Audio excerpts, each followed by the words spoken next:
everybody, welcome in. It is the Texans Collective on a Monday following a loss that drags the Texans down to 0-3 against the Jacksonville Jaguars. I don't think any of us thought we would be in this place on this Monday right now, but here we are on the heels of one of the worst 24 hours in the history of Houston sports, between the Astros getting swept by the Mariners, the Texans losing to the Jacksonville Jaguars, and on top of that, the basketball gods decided to chime in on all of this afternoon and give Fred VanVleet a torn ACL. So we're here for the football part of the therapy for everybody tonight. And when I say therapy, the gloves are off tonight, because this is ridiculous right now, what's going on with the Houston Texans. It's a pleasure to be with all of you tonight here on the Texans Collective. I'm Sean Pendergast, of course, part of Payne and Pendergast on Sports Radio 610, 6 a.m. to 10 a.m. weekdays. To my right on the screen is Landry Locker, the Locker Room with Landry Locker, and of course SNL football as well. Below him, Reggie Atatula, middays on In the Loop on Sports Radio 610, 10 a.m. to 2 p.m. And then, of course, Cody Stutes right below me there, the Houston football with Cody Stutes, and SNL as well with Cody. So, guys, let's get it started here. It's been a long, I'd say 24 hours, I guess, now since the game's been over. Everybody here has done some form of content, whether it's on the radio or streaming on y'all's post-game show, on the Texans post-game show on Sports Radio 610. And we're here to bring more of that and interact a little bit on all of this tonight. And it feels like a broken record, other than one thing, guys, other than one thing. We're going to talk about the offense tonight, the offensive ineptitude. Whereas I feel last week the storyline was, this looks exactly like what we've been seeing the last year or so with the Texans. I feel like now the storyline is, this is worse than what we've been seeing with the Houston Texans the last couple of years. God only knows what's going to happen if they lose to the Titans next week. But I'll toss the ball into the middle of the ring. I mean, obviously the offense is the big topic tonight. And Nick Caley, I'm sure, is going to take some. I'm sure he's taking some in the chat room right to the right of all of us right now. I'm sure he's going to take some on this. This now, guys, 3 games in, is a systemic thing that's going on with this football team that spans all layers of the franchise right now. It's a historically bad offense. Like, that's not exaggeration. They're the first team in the last 20 years to allow 55 points through 3 games and be 0-3. So that tells you that. They've had 4 red zone trips in 3 games. That's awful. And quite frankly, in an organization where offense has kind of been secondary and a source of the frustration for the fan base, this is the worst 3-game stretch in franchise history, which is pretty sad. Pep Hamilton didn't have this bad of a stretch. Tim Kelly didn't have this bad of a stretch. Bill O'Brien didn't have this bad of a stretch. Like, the list can go on in regards to starting the season. And for me, the biggest problem is this. On one hand, and I don't know that Nick Caley even really has defenders right now. But on one hand, like, you'll hear people say, well, it's only 3 games. It's early in his career. And you're correct. But it doesn't feel like 3 games because we know what this offense is. And that's my biggest takeaway from what we've seen is the first question. I'm going to ask Nick Caley about this on Thursday, because I just want us to, like, agree, he and I, because I've been pretty supportive. First question I asked you was, what is this? Is this the New England offense or is this the Rams offense? I asked you that at your introductory presser. Excuse me. And you said, well, it's kind of a hybrid. No, it's not. This is the New England offense. So let's just get off to that start, and let's just admit, not sitting here saying whether it's good or bad, but this is the New England offense, the one that we dreaded, the one that has had moderate success without Tom Brady. So let's make that clear. When you went to Los Angeles, you didn't go there to learn from Sean McVay. You went there on a beach vacation while you wore your Patriot swimsuit on the beach. That's all that Nick Caley did. And we've seen this. So this is not a 3-game reaction. This is the offense that we wanted no part of, and it's alive, it's well. And I think that's where I start is, okay, Bobby Slowick's offense was bad, but Nick Caley's offense is worse, and we're familiar. This is not like a unique space for us. It's not just a 3-game sample size. I would argue he went to L.A. to get baptized in the water of the Sean McVay tree, right? Like, because everybody knows that if you touch the hem of Sean McVay's garment, you can go and get yourself a good-ass job. Like, that is how this works, right? And here he is with a good-ass job doing a badass Like, okay, so the thing that I thought about with this, because you are right? Who would have thought that you get an offense from 2004, 2005 and get results where defense look like they know exactly how to fix this? This is coordinator number 2 under the DeMeco Ryans era, where it felt like you went to the car dealership and was like, I would like the base model, no frills, nothing else on top, right? Bobby Slowick was being bashed over the head for coming out here and running the absolute base of the Shanahan system. And every Cal Shanahan tree acolyte that went on, they added their own flair to it. They added additional things. Bobby Slowick was out here running base, right? Here is Nick Haley now coming out and running the most basic of the Erhardt Perkins New England Patriots offense with a little bit of split zone, actually a lot of split zone, mind you. And this is what do you expect? Like, this is the problem with hiring first-time coordinators when you have so many other question marks with what you're doing on offense, is all the other places where you're not going to reach the maximization, the margins get thinner and thinner. And what happens if all of the things miss? Well, you get the Houston Texans 0-3 in the 2025 season. That's what you get. The scary part is nobody's coming to save them. There's not a player that they're getting back from injury. There's not a player they're trading for. There's not a free agent out there that's going to help them. This is up to Nick Haley, Cole Popovich, that quarterback coach that they brought over from the Rams. Oh, Shaplinski? And all the guys that couldn't help Bobby Slowick figure it out, because they didn't do anything besides change out the OC and the offensive line coach. So all the guys that stood by and couldn't help Bobby Slowick figure it out, now they're in charge of helping Nick Haley figure it out. So no one's coming to save them. It's up to Nick Haley and everybody in that offensive room, the same wide receivers coach that's been a wide receivers coach when guys couldn't get open for the past few years, the same running backs coach when the running backs are inconsistent, the same tight ends coach when the tight ends can't block, and then basically the same offensive line coach. Although I can now make an argument through 3 games that the offensive line coach last year that everybody despised did less silly things than Cole Popovich through 3 games, because in game 1, they changed everybody's position. And in game 2, they had a guard or game 3, they had a guard rotation. So now on top of an offense that's lacking talent in some areas, they have a coaching staff that has to save themselves because nobody's walking through the door to save them. Well, and there's so many mistakes being made. They're not giving themselves any chances. The penalties are one thing, but there were a couple things yesterday, guys, in the game that there were little things that to me were just symptomatic of an offense that just doesn't know what it's doing. And 2 of them, the 2 things were the end of the third quarter. It was a simple, on the score sheet, it shows up as a 3-yard run by Nick Chubb on 2nd and 5. So it's 3rd and 2. And there's 30 seconds left in the quarter and the clock's running. And so there's, you can run the clock down to the end of the quarter if you want to, which a lot of teams would do. They're trailing 10-3. I'd get a play in there. Texans clearly wanted to get a play in there. So they sent a play in and they break the huddle with 8 seconds left, with 11 seconds left on the play clock, which means there's 3 seconds left on the game clock at the end of the third quarter. They managed to do both. They managed to be yeah, we want to run our play, but we let the clock run all the way down to the end of the quarter. They clearly, CJ is looking at his wrist thingy with 12 seconds left in the quarter, and they're not even breaking the huddle yet. And I'm going, what are we doing here? I pick one. Don't do both. Don't run the clock to the end of the quarter and want to get a play in. Obviously, they never ran a play there. That was number 1. It's a little thing, but it's one of those things CJ and the offense clearly weren't looking at the game clock while they're in the huddle, sitting there calling a play, they're breaking the huddle and the quarter ends. What the hell are we doing? And then I don't know, maybe I'm making too much of this one. Them spiking the ball on 1st and 10 on that last drive when they still had 2 timeouts left to me was just silly. It was a lack of self-awareness. You're an offense that needs every play it can possibly get to move the chains. And there was the 4th and 3 where they hit Kirk on the little slant route there, and he gets it up to about midfield. Clock's running. There's about a minute left in the game, and they get up to the line of scrimmage. Everybody's up there. They get up to the line of scrimmage, and CJ spikes the ball, and it's 2nd and 10. I'm like, what are you – you're the last offense in the league that needs to be burning it down when you've got 2 timeouts left. I understand wanting to keep 1 timeout so you keep the defense honest there. You got 2 timeouts left. That's what they're there for. I'm probably bringing up little nitpicky things when we're talking about more of a broad, this is just an abysmal offense.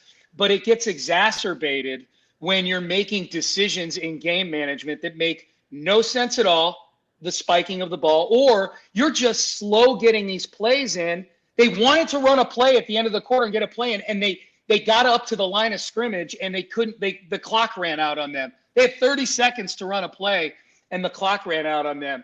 It's inexcusable, some of this stuff that's going on. I know we're going to get to the whole talk about how close they are on all this stuff. We'll talk about that, I'm sure, a little bit later. This offense is infuriating right now. It's not just that they can't block and they can't execute and they can't run. They do stupid shit.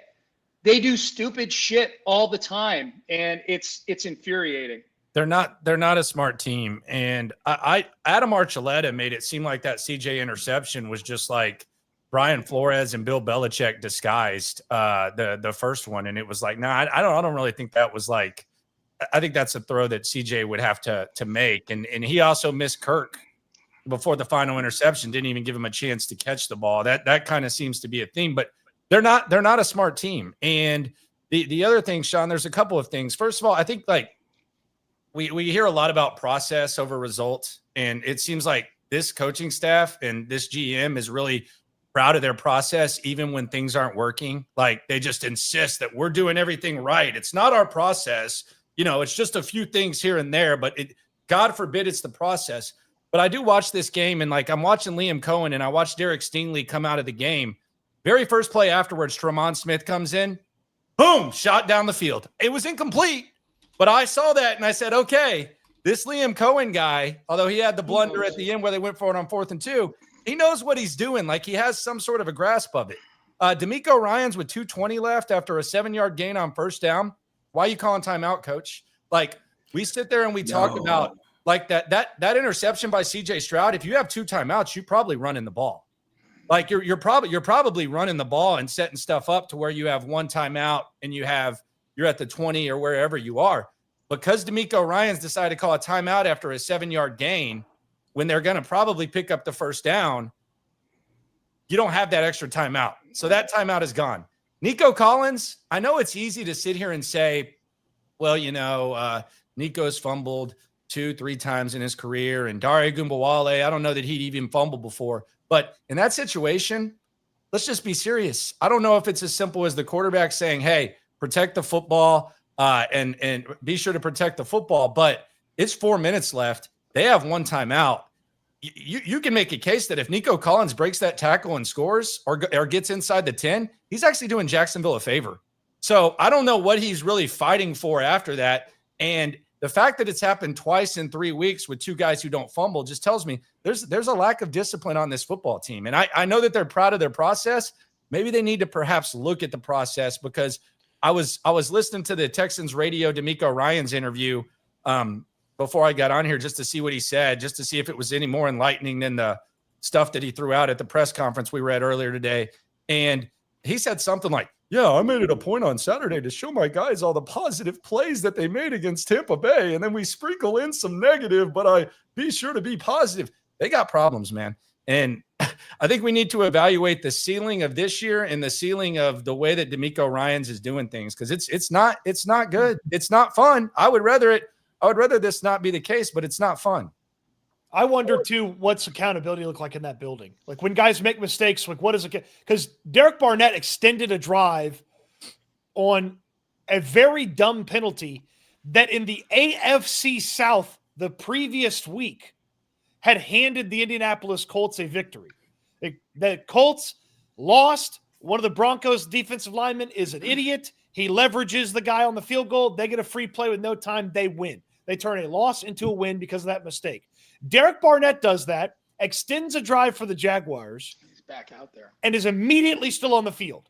And I get that Will Anderson's dinged up, but at that moment, Dylan Horton has to be in. You have to pay for your mistakes when you make mistakes, especially on defense when you want to coach the defense a little bit different than you coach the offense. You want to be hard on them and have kid gloves over there on the offense. Like guys have to pay for their mistakes. And like, if there's no accountability for Barnett in that moment, like, where is some of the accountability in that building? Like our guys, when they're not disciplined, our guys, when they're not taking the coaching, our coaches, when their guys aren't taking the coaches, like who's holding everybody accountable there?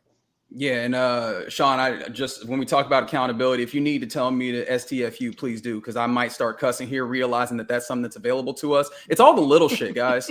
But also it's the big shit as well. Like that's the thing that's frustrating because you're right. Like you have Nick Caley out here running an offense that looks incompetent, and this is the thing about it, right? Because Landry, you did rightfully mention it. Something I've been talking a lot about is this offense is a little more complex. It's a little bit higher on the uptake, right? Like there's a steep learning curve. Except he's out here doing high school coach stuff, right? Like there's things within this that I think should be a baseline that you're not hitting. But then it's on top of that, it's little things that have traversed over an offseason, over a training camp that are still plaguing you. And I've got to be honest, like I was deeply disappointed in D'Amico Ryans. I understand why some of the answers have to be the way they are in the way that you kick it. Don't get out here telling me that every year is different when you have similar issues that are still coming through. Like, that is a slap in the face to human learning and development. We learn based off of our previous experience. The things that work well for those teams that are like well established. We talk about the Eagles, the Chiefs. The Chiefs might be a bad example right now, but it's because they can lean back and go, well, when we've seen this thing before, this problem before it has arisen, either we did this well and it was successful and we can apply this to go and get another success, or we did this poorly and it was not successful and we can avoid that. Don't tell me you're not thinking back to those things, because these are things that have plagued you for a while, and these are things that get you fired if you're not careful. Honestly, it makes sense though. Like as much as I hate the answer as much as you do, Reggie, like I was a D'Amico guy. I'm still a D'Amico guy. I don't think there's any, I think D'Amico deserves to see this thing out. I'm concerned about, his blind spot on the other side of the rock, but it makes sense. Like if he's really not factoring in last year to this year, then it makes sense while the same thing is happening. Like it's kind of, it's sad, but it does actually make more sense. And that's why I asked him, I said, are you better equipped to handling this now? And he said, yeah, blah, blah, blah. Last year doesn't matter, yada, yada, yada. And I said, well, is this different? And then he said, this is a different situation, but it makes a little bit of sense. I will say there is at least some progress, because last year, Shaq Mason was able to flop around and still be guaranteed his job. At least they put Tomlinson in timeout for like 5 minutes and then they'll go back to reset. It's like at least like they're not grounding him all the way, but they are at least like putting him in timeout for 5 minutes. And that's also crazy. Sean, I know this drives you nuts. I know you, and I know exactly how you think. We wanted to give Juice Scruggs a chance. Yeah, man. Why don't you just say Laken Tomlinson is not performing at the level that we had hoped? So we wanted to see if we could get it better. We wanted to give him a chance. What is this elementary school PE class? You wanted to give him a chance. What month is it? Like that's something you say in like August 4th when you're running against the twos or something like that. Like that's why we wanted to like mix him in there and just he'd been running with the threes. We wanted to bump him up. This is week 3 in a must win against Jacksonville. And D'Amico's treating it like just this casual thing. Like, yeah, we decided to kind of just mix it in here. And you're right, Landry. Like it'd be one thing if Laken Tomlinson was playing well, but Juice Scruggs was just showing out so much in practice. And by the way, this never happens in the NFL where someone shows out in practice and they unseat a performing starter. But like that would be at least a consumable explanation that both guys are playing so well. We're just going to mix them both in and keep, and we're going to keep Laken fresh because Juice can get in there and he deserves, like neither guy deserves to play right now. So neither guy deserves to be in there. So let's play both of them right now. And you're telling me in 2 weeks of practice, Juice Scruggs showed you enough that he can get on the football field, but he didn't show you enough before that you didn't have to change the entire offensive line around in week 1? Like Chris Strausser, the offensive line coach last year, was bad at his job. Everybody wanted him fired. This is some silly shit compared to what he was like. Comparing this to Chris Strausser is comical. It's a circus on the offensive line. But they are searching, right? Like this is wilderness searching because you have nothing. Like this is how, I don't know if you guys ever did this. I was good for this. Waking up in the night, going to open that fridge and not seeing nothing, and then going and looking again, hoping that something moved around. There's just nothing there. There's just nothing there.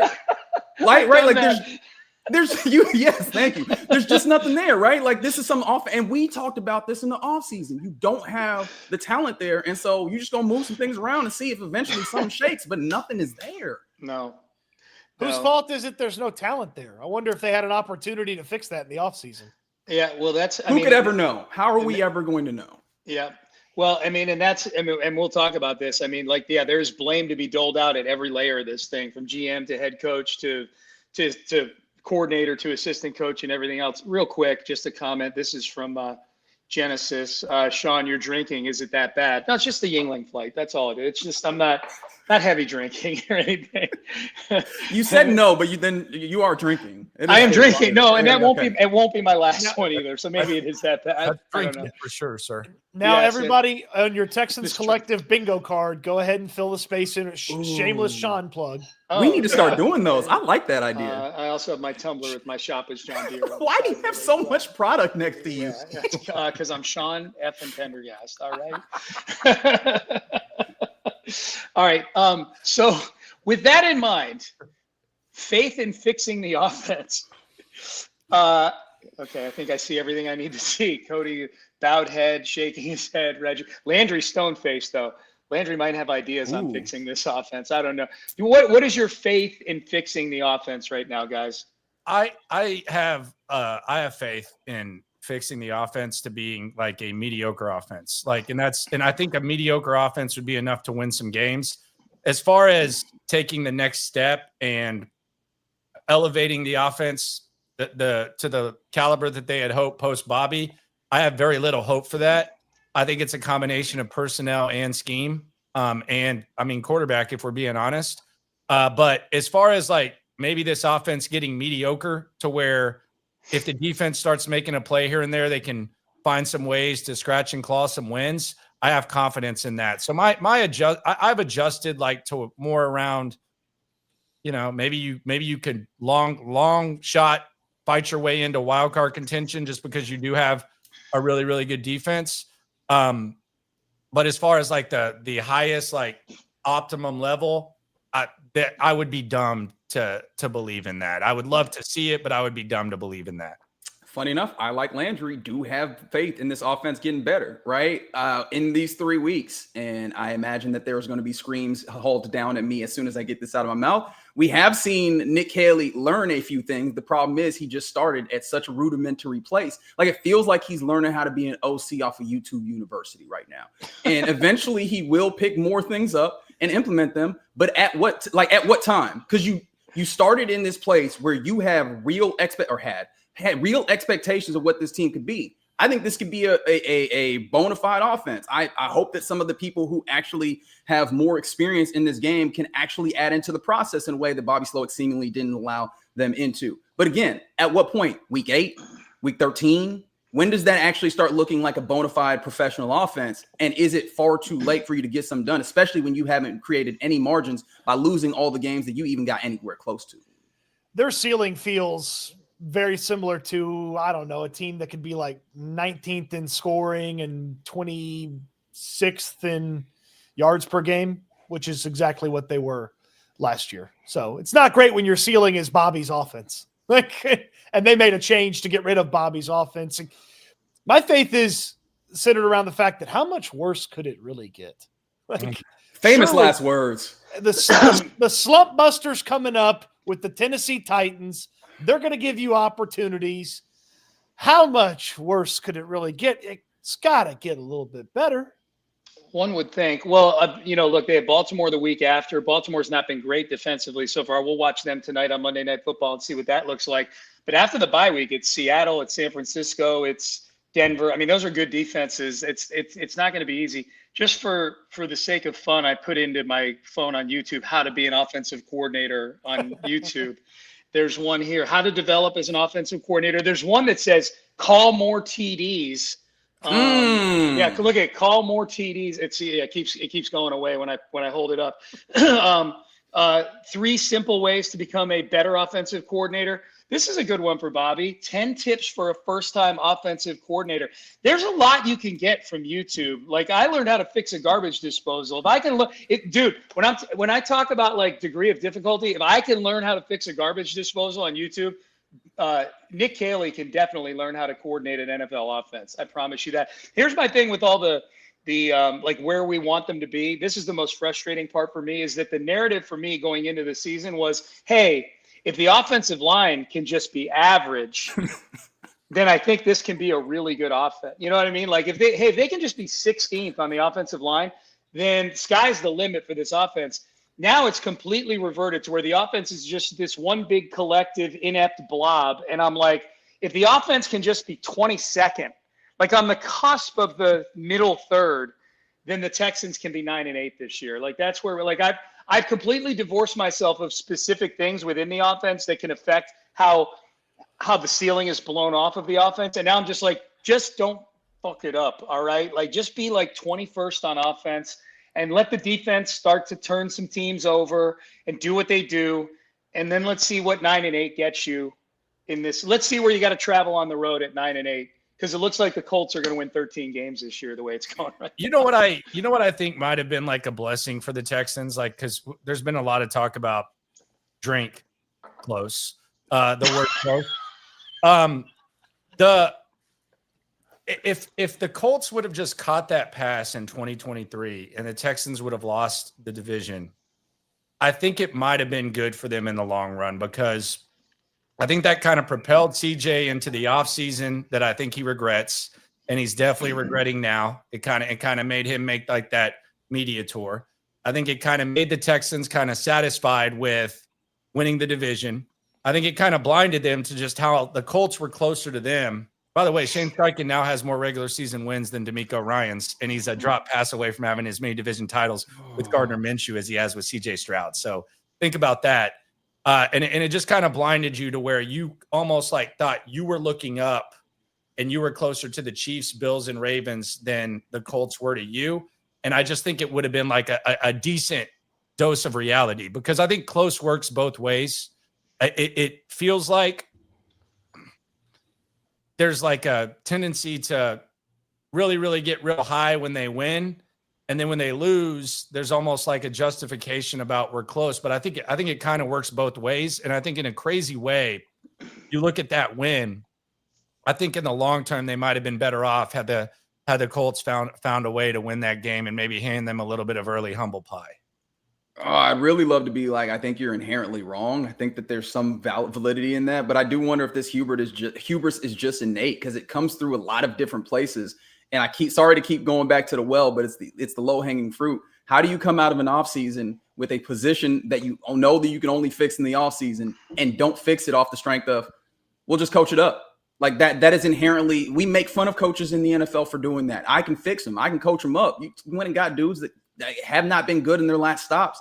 And lo and behold, here they are not being good here. Also, without you getting guys with experience to coach them up. Like this hubris exists in a lot of different places. And you're right. It probably was aided by them actually going and like winning 2 divisions titles back to back and believing themselves to be probably in a better place than they thought they were. And it's also a situation too here where the quarterback is not inspiring a lot of confidence in you. Like there's not CJ will figure it out. That play call sucks. CJ will figure it out. Like, oh, he'll maximize whatever garbage he's given. Like, no, he's having a rough stretch too. Like that's part of your weakened faith in this thing turning around on offense as well. Is if CJ was a supernova and the other 10 guys on the field with him looked like dunces, you'd be like, okay, well, eventually somebody else is going to play really well. But CJ's a piece of this issue on offense too. And he's not going to just flip the switch and fix everything right away. Like there's clearly a lot of work that needs to go in there and go about getting him on a rhythm, on roll, and have him be a game-changing quarterback like he was a couple of years ago. Is that not, though, like part of what the early parts of last season was CJ bailing you out to some extent, and then after a while it fell apart? Or am I misremembering in the way? I would say there was a stretch. I mean, there was, and it started off as like a CJ saves all butts. I think back to the Colts game when they needed a first down to ice it, and the first play after the 2-minute warning, Kenyon Green gets a false start, and then CJ just throws a dart to Nico on the sidelines, and they end up kind of winning. But at some point, it stopped feeling that way, where CJ needed to save all butts. It wasn't like year one was just pretty solid all around. Like there was some lags here or there. There was the Jets game in 2023, but like for the most part, you felt okay. At some point last year, week 5, week 6, after Nico went out, that stretch, there was nothing on offense. Like even before Tank got hurt, he wasn't really. Tank wasn't even producing. Like there were more times when Tank was a non-factor than a factor. So I don't know what to point to say that CJ's that guy. I will say this. This is pathetic because we keep going back and I keep mentioning like names that are just like random because we're going back to 2023. Last week I mentioned Case Keenum, which I almost wanted to slap myself after I said that when we signed off because I was like, does that really matter? I use it as a topic on Payne and Pendergast. Hey, yeah. I mean, it might. I think it could be a thing. But the other thing is this: like, I'm not saying that Noah Brown was the end all be all. No, but the one. Someone GIF Cody's face. I look forward to seeing that on Twitter later. No, listen to me. I didn't say anything for the record. I'm ready to hear him. GIF. No. I'm ready to hear him out because sometimes he's so crazy it makes sense. No. Listen to me. It's not that they should have kept Noah Brown. I'm not sitting here saying that, but I'm saying what CJ had year one that I don't think he's had in year two, and he damn sure doesn't have right now, is someone that could just, for some reason, they just had some weird chemistry when he played off script. Like I don't know what it was. He had it with Tank too that year. So like, so you can say Tank if you want, but like for some reason, like as soon as there was no Noah Brown and Tank wasn't Tank, like there's not really anyone that can play backyard football with him. Nico and him can do it every once in a while, but a lot of times you don't really have to get too creative with Nico. But like there's no one that he can just play like that ass backwards backyard football like he did with Noah Brown. You can look at the Cincinnati game. You can look at a few other games. Tank, you can look back to that Tampa Bay game. Like whenever the play broke down, whenever CJ was holding the ball too long, he had like some sort of chemistry with like Noah and Tank Dell. And now it's almost like it's so like scripted and like laid out and stuff to where like there's not any elements or any guys that are capable of playing that style of ball with him. So that's what I mean when I'm mentioning like the Noah Brown element, not Noah himself, just they had a weird ass chemistry where as soon as it broke down and you were like, what is going on? Like he's wide open somehow. Well, I wonder if that lends itself to that square peg round hole conversation. And then the comment CJ had a few weeks ago where it's like, sometimes I think coaches just need to let the players operate.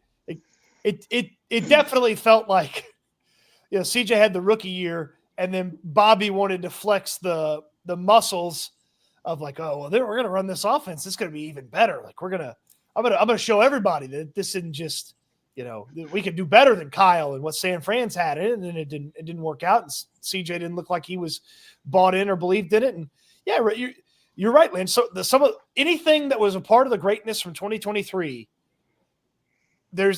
you try to replicate or find something like that now because coaching the living daylights out of the guy hasn't worked for almost 20 games. Well, yeah, I think take that smirk and stick it, by the way, Stoots. I was getting yeah, okay. I think the other thing too with CJ guys, and if we're going to contrast, D'Amico feels like somebody who's trying to sell us something here. And we'll get to talking about being close here. This is probably not a bad segue into that eventually. But D'Amico with like, hey, we're close. Hey, like D'Amico is trying to raise that positive, man. I'm going to bring up a message here in the chat or an entry in the chat here from Chase. CJ reminds me of my nephew when he strikes out and mopes back to the dugout. My nephew is 9. CJ's bedside manner is not good. He's admitted it. Like sometimes you feel guilty playing body language, like in this business, but like he admitted that his body language was bad. He said it himself. This was CJ on the bench. Yeah. Well, and even his tone in the press conferences is somebody who he says things as if we're going to stick together and it's a brotherhood and this and that. But the tone and the shoulders and everything else is somebody who feels like a defeated person. D'Amico does not feel like a defeated person. He's a little more dour than he normally is when they're winning football games. But D'Amico is clearly, maybe to his own detriment, to your point, Landry, about like all the, the positive this and the positive that. But that's clearly what D'Amico is trying to do. He is trying to pull this thing out of a nosedive via positivity. CJ doesn't feel like somebody who's having any of that. And I'm not saying it's right or wrong. I'm just saying it's yet another example of where it feels like head coach is over here, quarterback is over here. It feels like there's a disconnect between the two. And I do know this, like the CJ's tone with the fans is having an effect where it's everything from some of the fans are like, wow, I really don't feel that confident in this team because look at this quarterback. And then there's a certain set of fans that feel like, all right, well, this is the CJ Stroud era has a shelf life on it now. Yep. Like there's an end date on the CJ Stroud era based on the fact that either he's not performing or he's disappointed.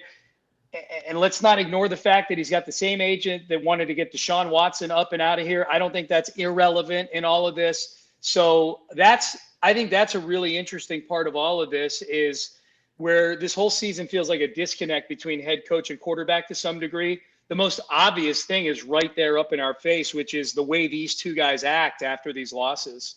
Right. And what I will say here is not the opinion of Texans Collective or Hog Media. It's just mine and mine alone. I very much, I don't think that like this is CJ's attitude affecting the team. I think this goes the other way because you see when he throws that touchdown, Nico Collins, they show that isolated shot on CBS, and that is a man on top of the world. That is a man who is like, finally, this is what I came to do. And you go right back to like where we are, right? Like we go back to what the offense is, the stifling nature of it. And I think, Cody, you're right. Like you get a different type of stifling last year. And then it's like, hey, let's give us something different. It's like, hey, would you like this brand of stifling? Like this is really deeply concerning. But I'll go back to what you said, Sean, on the idea of D'Amico, like trying to sell us something. I don't think he gives a damn about what we think. Didn't he say to the fans, like, y'all can cheer for us or y'all can not, like you can decide. And I know that it wasn't quite that kind of disrespectful, for lack of a better term, but it definitely hit my ear like that. And I'm sure it hit a lot of fans' ears like that. I think he's trying to, and this is more concerning, he's trying to convince either himself or his coaching staff or his players. And we are 1, 2, 3 weeks into the season. And it feels like they're selling themselves on the idea that they can fix this. And that is really disconcerting for a team that had high aspirations coming in. And if it feels familiar to CJ, it's just a continuation of how annoyed he felt probably at the end of the year too. So it's like, I'm wondering from his standpoint, it's almost like when's someone going to notice that what they decided to do isn't working? So like who in the building saving me from the situation? Because Case Keenum, I can't save them and they can't save, the players can't save me and I can't save the players. So who's saving me from the situation we're put in? I don't know why everything has to look so freaking hard for this team on offense. Like Trevor Lawrence can take 2 steps, throw it over the middle to Diami Brown, and that guy can run for 13 yards. And like the Texans can't even get the 34th overall pick more than 1 target. It's like, what's going on? Yeah, and at what point does he say bleep it? That's the question I've been asking myself, honestly, since the Rams losses. At some point, and we talk about CJ saving all butts. I like saying Keister, so I will continue saying Keisters from here on. But like, at what point does he just say bleep all this, man? Like, again, we go to backyard ball. I will go to things that I know work because, again, we're putting ourselves in this like square peg, round hole, and I'm the one who's carrying the blame for it. People coming at me for hats and stuff because we're so bad.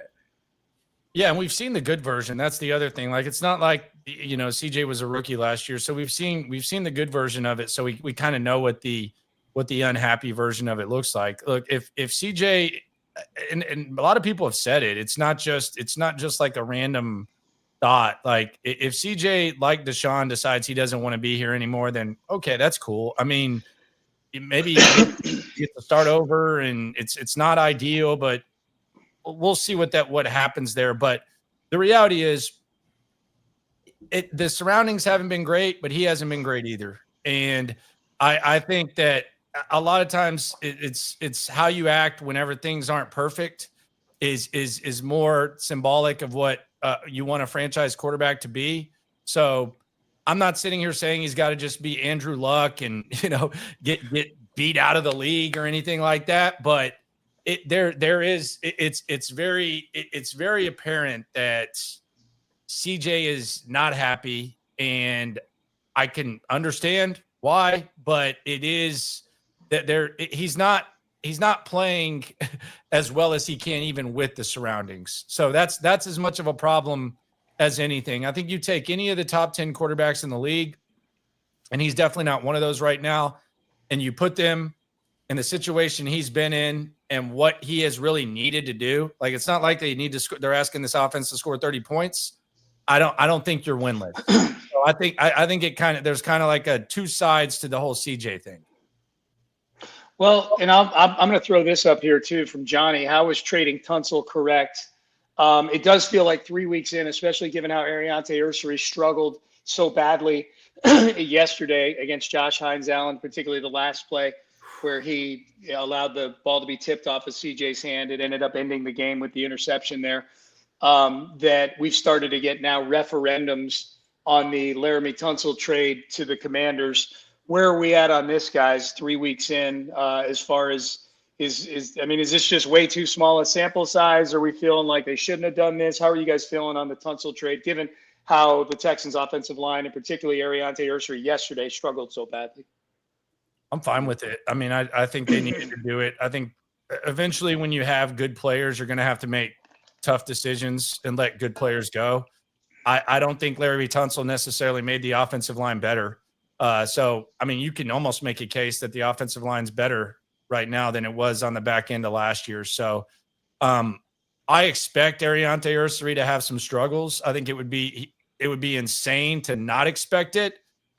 But it's really just about how he responds and how he figures it out. But I'm still fine with the Laramie Tunsil trade. And Tay's peers, as first and second round tackles, have also had their struggles. We've seen Simmons, we've seen Connerly have their issues as well. So, like, you're right, that is the learning curve of being an offensive lineman in the NFL. Typically, year one ain't the easiest thing unless you're like Penei Sewell or whatever. But yeah, I'm actually okay with it as well because, hey, man, this is a salary cap sport. It's a zero-sum game, and you're starting to run up on money.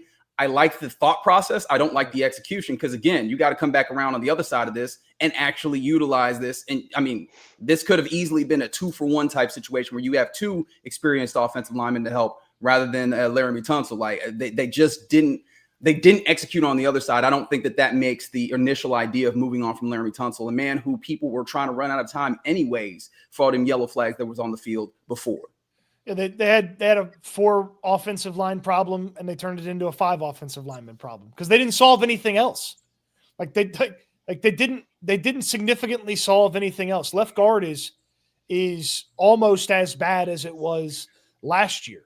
And maybe right guards played a little bit better. Well, Shaq Mason was awful. And now you've got another veteran just catching a paycheck from you because you only spent a few $1 million on Laken Tomlinson. He's not very good. You spent an entire, this is another, how would you explain this for Nick Caserio? They spent an entire offseason operating as if they had no plans to play Titus Howard at tackle. That's how they drafted.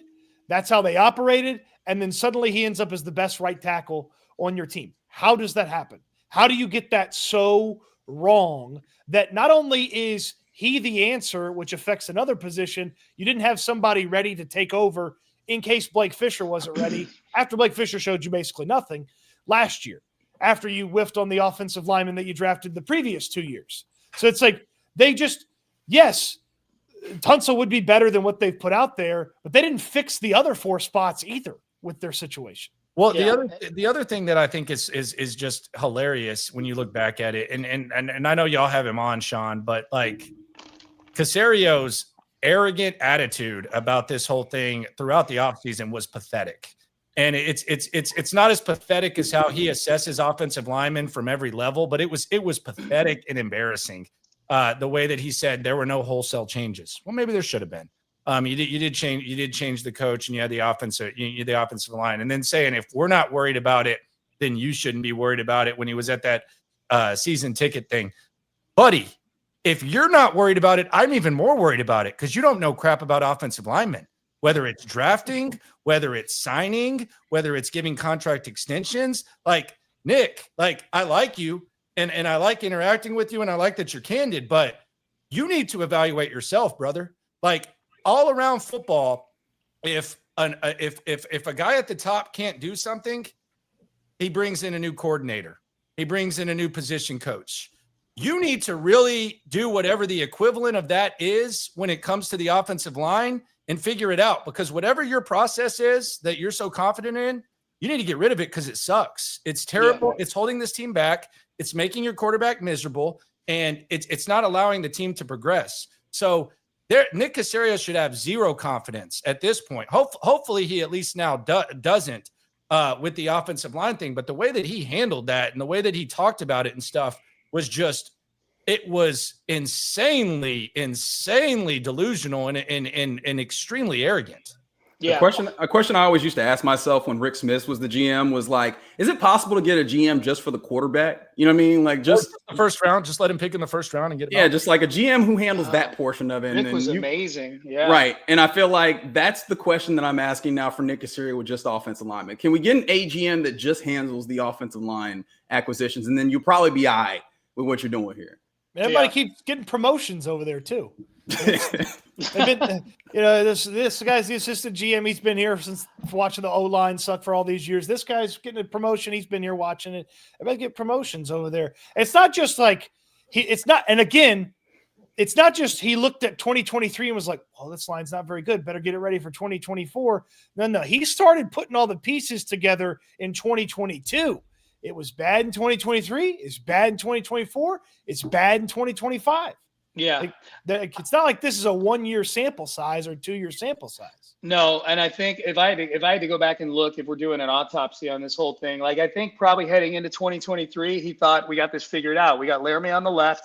They extended Titus Howard. So obviously they felt some kind of way about Titus Howard. They brought in Shaq Mason, who Nick had a lot of confidence in because he was with him in New England. Kenyon Green, horrible rookie year. They're going to see what happens his second year. And they drafted Juice Scruggs to play center. If I had to guess, that was probably the coming into the season period where they felt like, all right, this is going to be our offensive line. And it turned out they were wrong on 80% of it.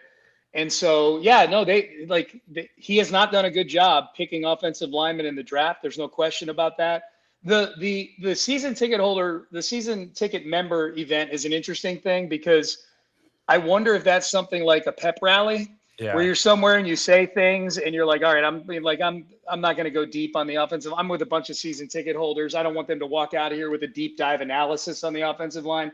I'm just saying this. And then you got people with their phones there and we wind up with it and we're treating it like it's hardcore analysis. Like, if I had to guess, if we asked him that same question on 610, I don't know that maybe he would have that same answer. I don't know. That felt like an answer to me, Landry, that was like one of those pep rally. I'm at a pep rally event, and this is I'm not gonna sit here and throw my offensive line under the bus. I'm just gonna kind of give something. I'm giving an answer to move on to the next question. That's fair, but at the press conference he did say, we didn't feel like we needed to make any wholesale changes and we trust our process and stuff. But I mean that's fair with the you could have a different pep rally answer. Like, what you said is not what you had to say. You know what? Hey, we drafted Ariante Ursary. We really like him. We like Ariante Ursary. Hey, Cole Popovich, I like him as a coach. I believe in him. He's got a challenge, and he knows the challenge to get more out of these guys. I mean, you might have had Debbie the Texan standing up clapping. No, you're right. He went over the top, no doubt, on me. Like, hey, all is well, nothing to see here. Like Kevin Bacon in Animal House, as he's getting run over in the streets. Like, remain calm, all is well. And now this offensive line is basically a riot in the middle of the streets right now in Animal House. Do you guys feel like the Texans are close? No. Close. Miko feels like the Texans are close. Close is a disease for this team. And D'Amico Ryans tried to clarify the close comment when he talked at the podium today, but close is a disease because yes, you in the factual understanding of the word close, you were close to winning 3 football games. but you're not close to going where you needed to go as an organization. That's my biggest thing. Yeah, you were close to winning those games, but you're not close to being a team that is better on offense than you were in 2024, because that's the goal when you make all of those changes. The goal when you fire the offensive coordinator, change the offensive line coach, change out the players that you did on offense, is to be better than you were in 2024. So, yeah, you were close to winning a couple of football games. You couldn't be further away from being better than 2024. That's why close is such a disease-ridden word when it comes to this team, because it's almost like if they just won a few games, they'd be like, wow, look at Nick Caley. Look how good he's doing. It's like, no, you still wouldn't be able to move the ball at will. You still don't have a thing that you're good at on offense. Like, you don't have a bread and butter. They don't even have a bread and butter play, much less a way that they operate. Like if Nick Caley had to get 4 yards right now, I don't know if he has a favorite play that he could call. Like, he might pull the old Bill O'Brien. Well, I didn't have a play.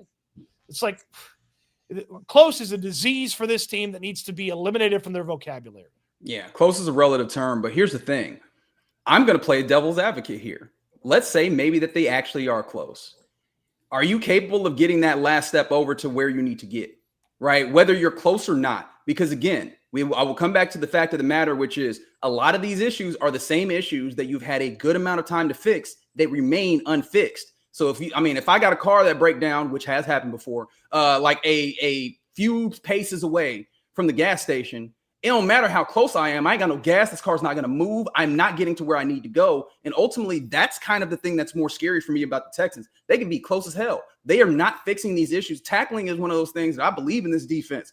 Tackling shows up as an issue again. Offensive line shows up as an issue again. Penalties, dumb ones, show up as issues again. And these are things that you keep telling me are small and easy to fix. Well, where's the easy fixes then? Well, and today I asked him, it's weird because I hear D'Amico say this all the time. I heard him say it last week. The NFL is a close league. It comes down to a few plays. These guys are professionals. They all get paid. And then you're talking about your team being close. So is that encouraging? And he said, no, it's not encouraging. I'm just stating fact. I'm just stating the obvious. So I know his nickname's Cap. From now on, he's Cap Obvious at his podium. He's Captain Obvious is what D'Amico is when it comes to some of the stuff he says, like with the close thing. This is the saddest thing for me. And these have been some painful reaction Mondays because we want them to win. It's better for our lives when the Texans win. We're not going to sugarcoat it. We're going to cover the team with integrity, but it's better when they win. But this is what's the saddest thing if you think about this. So Lovie Smith's whole thing was that we're close. He said it all the time. They won like 2 or 3 games, but that was what Lovie Smith was saying. D'Amico's starting to sound like Lovie Smith. And here's the other thing. I keep hearing about the last team to start out 0-3 and make the playoffs. I keep hearing about it. The only team this century to do it was the 2018 Texans. We were right there, guys. We were right there. We saw it happen, all that. We were at all the games. It's sad that now a Bill O'Brien season where Bill O'Brien got appointed king and ruined the franchise is like the rally cry for where the savior D'Amico Ryans is at. I know that that's an example that a lot of people want to use. Just realize what you're doing. Like, do not use that as like some sort of example or some sort of standard. Because here's the other thing about that, Sean. Like, you remember how pissed O'Brien used to get at me, you, whoever would criticize that team and say, man, this is a fool's gold 11-5. How are they doing this? And Bill O'Brien was like, you guys are unbelievable, blah, blah, blah, blah, blah. I remember him like cussing at me after a game when I asked it. And they ended up getting smoked in the playoffs. So like, that's not like what you want to strive for, but it does seem to be like a rally cry, and all NFL teams are close. I respect D'Amico Ryans for basically admitting that he's just saying Captain Obvious stuff, but I don't understand like what the point of even saying it is if that's the case. Like, it's almost like he just thinks that we aren't there when he speaks. All the other times he's kind of talking out of both ends. My whole thing is, if you think you're close, if this offense stays the way it is right now, like you think you're close. If this offense stays the way it is right now, they're a 4-13 football team, 5-12, something like that. Like you're not like you are you are not close. And offensively, and that's really what we're talking about is the offense. When we're talking about they're close, we're talking about the offensive side of the football. I don't care about the scoreboard in these 3 games. I'm talking, like you said, Cody, like this is about the big picture. It's not Process. It's not about individual games where we happen to have the ball in the 4th quarter with a chance to do this or that. This offense is a disaster right now. This is not an offense that can win you anything. Like this can't get you to the playoffs, this offense, the way it is right now. They literally have 4 trips into the red zone this year. 4. They haven't scored on any of them. They have 4 trips into the red zone in 3 games. Last I checked, the red zone was right next to the end zone, which is where you actually score points. You are literally not close. Like you're not close in any of these games. Like you are geographically, GPS-wise, not close. Like that. I don't know how else to frame it to you, D'Amico. Like this, you've gotten into position to score fewer times than really shitty offensive football teams. You're a disaster right now. Like you're not close at all. And if this continues, you'll be 5-12 this year. If that, this is a hard schedule. I don't know if you guys have looked. It's like I went through I told myself I wasn't going to do it. I'm like, I'm just going to focus. I felt like one of these people from the Texans that get up to the podium this week and are going to say, we're just focused on Tennessee, because they're going to get asked all these questions about 0-3 in the season. We're just focused on Tennessee. I tried to do that for like 6 hours and I couldn't. The teams that are 3-0 right now, they play 5 games over the course of the rest of the season against some of the teams that are against the teams that are 3-0 right now. Whether it's Buffalo, 2 Indianapolis games, San Francisco's 3-0, whatever. And then there's a bunch of 2-1s in there. There's a bunch of really good defenses. The Texans are one of, I think, 6 or 7 teams that are 0-3. Other than the Titans, who they are mandated to play by the rules of the league because they're in the same division, there's 6 of them, Reggie, 6 0-3 teams.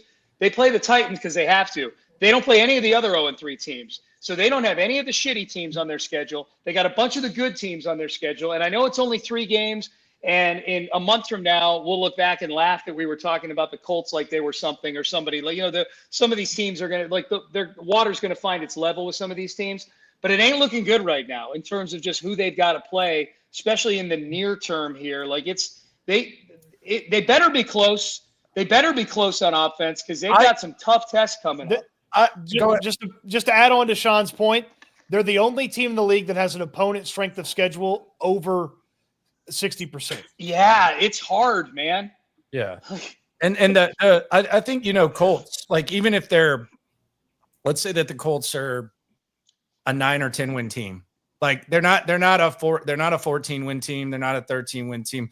Say they're a 9 or 10 win team. I think that's fair. I think that's a fair thing to say, right? Like they've won 9 games with Gardner Minshew, and they won 8 last year. So you then have to go. What do you have to go? 9-5 for the remainder of the season. So you have to play 9-5 football for the remainder of the season. And the added difficulty of that is you talk about all these difficult games. They're all front loaded, right? While you're still trying to figure out the morass that this thing is, right? You've talked about it.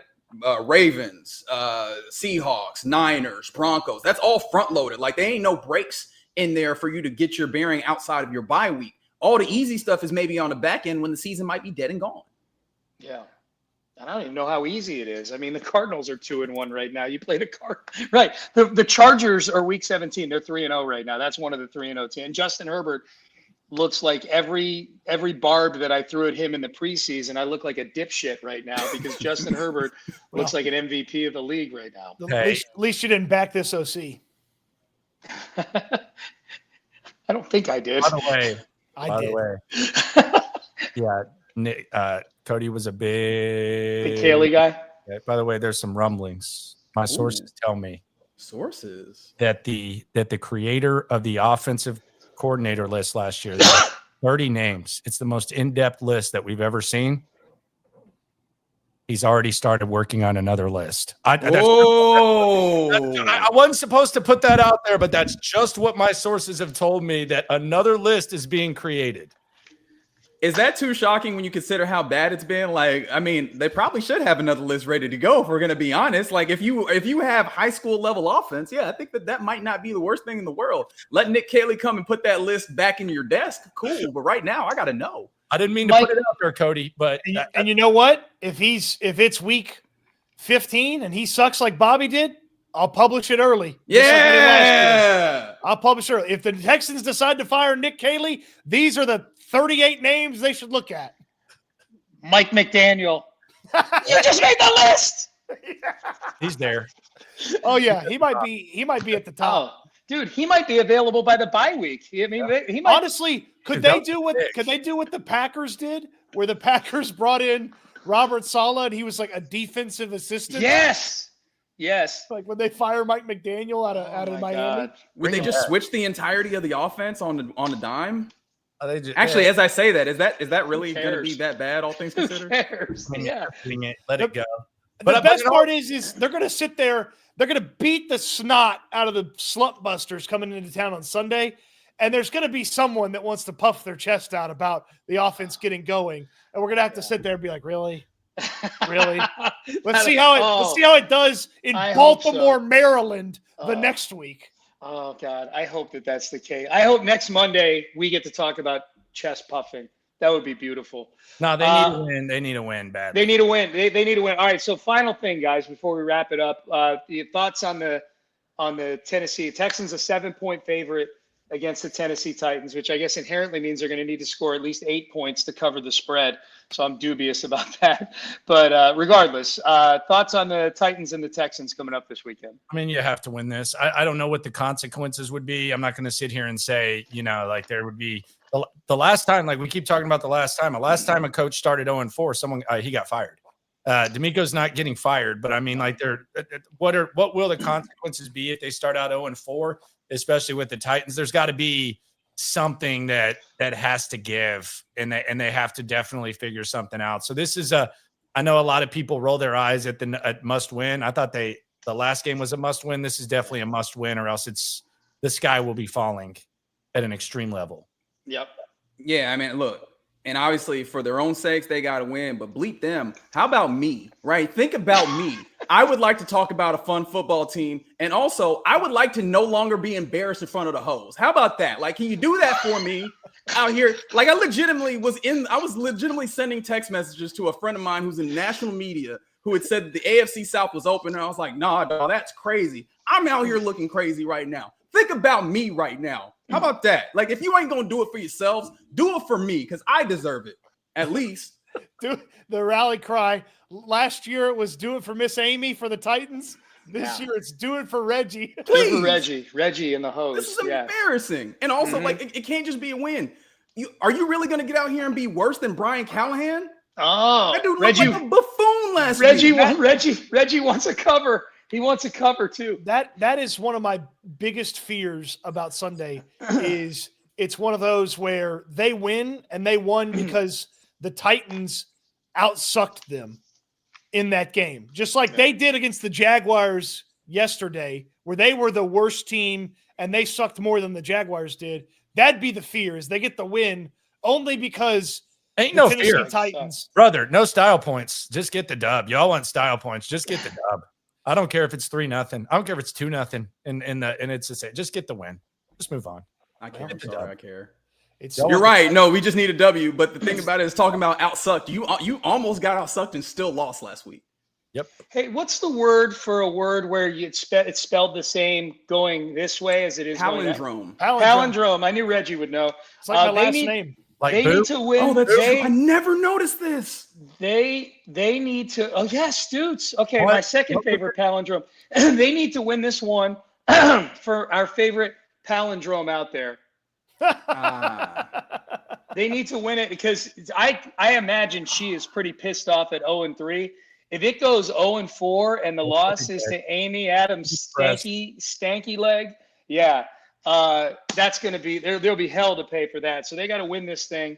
Although I got to admit the content would be amazing if something were to happen. But I want the win. I want them to go 1-3, and then let's let the chips fall where they may in Baltimore the following. Not only that, Go 1-3 and make it look so bad that they fire that bumbling idiot there in Tennessee. Brian Callahan. Let's get somebody fired. That's Yeah. true. That's worth like 4 wins. Yes, let's do it. He's gone. He's gone. Like they got the team website making fun of him now. Like that, they had to have gotten permission for that. Yeah, like Who gets they're breaking fired? Wonders on the team website. Who gets fired first, Callahan or McDaniel? Callahan a week from today. You think the Texans get Callahan fired? Yep. Okay, I like that.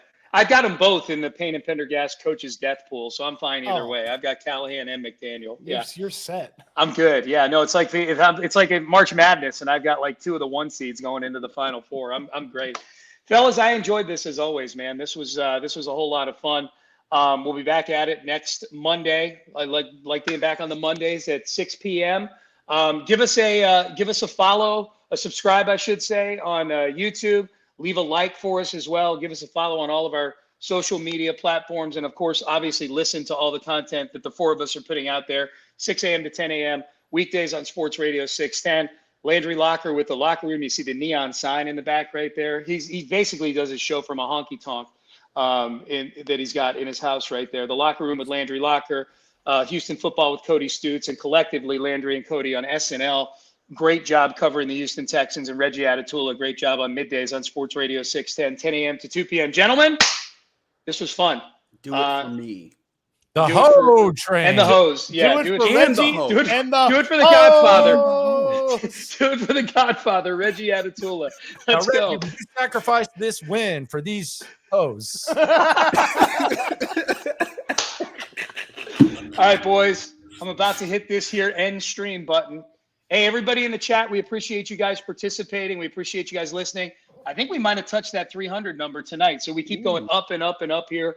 We appreciate you. Tell a friend about the Texans Collective every Monday at 6 p.m. here during the football season. We'll see all of you. Have a great week. Let's get a win on Sunday, everybody.